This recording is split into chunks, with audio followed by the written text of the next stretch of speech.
केंद्रातनं निधी कोण आणू शकतो? जर आपला खासदार असेल तर, बरोबर आहे की नाही? आता अमोल कोल्हे गेले तर त्यांना निधी मिळेल का? आज या ठिकाणी आपण भरभरून देणारं नेतृत्व आहे.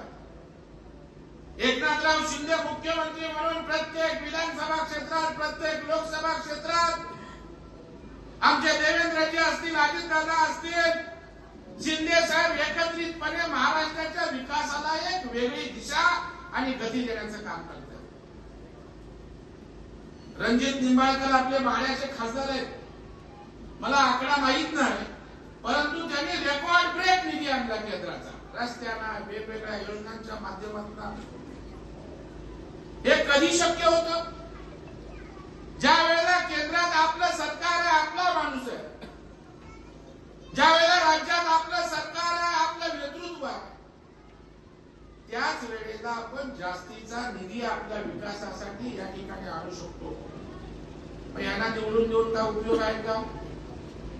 यांचा काय उपयोग आहे का आपल्यासाठी?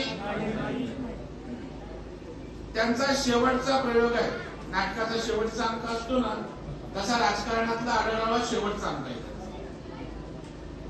पुन्हा त्यांचं नाटक आपल्याकडे चालणार नाही. चालेल का? मग नाटक चालायचं नसेल तर प्रेक्षकांनी बहिष्कार टाकायला लागतो की नाही? मग अमोल कोल्हे आणला तर त्याला सांगायचं, बाबा तू 5 वर्ष राजकीय नाटक केलंस, आम्ही त्या ठिकाणी फसलो, आता तू आपला तुझा धंदा जाऊन कर. आता तिकडे पण काम मिळेल की नाही मला शंका आहे. आणि त्याच्यामुळे अशा प्रकारचा केवळ डायलॉग मारायचे.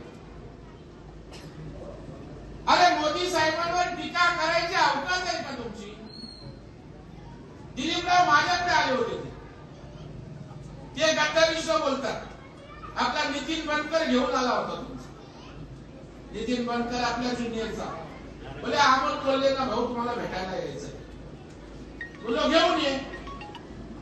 तेव्हा भाजपचं कमळ हातात घ्यायचं त्यांच्या मनामध्ये होतं आणि आता मोदींना शिवायचं. त्याच्यामुळे आता पर्याय राहिला नाही. तुम्हाला त्या ठिकाणी भाजपनं उभं केलं नाही, अजितदादांनी उभं केलं नाही, एकनाथ शिंदेने उभं केलं नाही. मग आता तुम्हाला कुठला तरी पर्याय पाहिजे.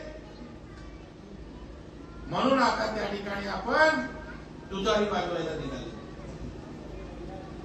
परंतु इथली जनता ही आमच्या महायुतीचं चिन्ह घड्याळ आहे. घड्याळ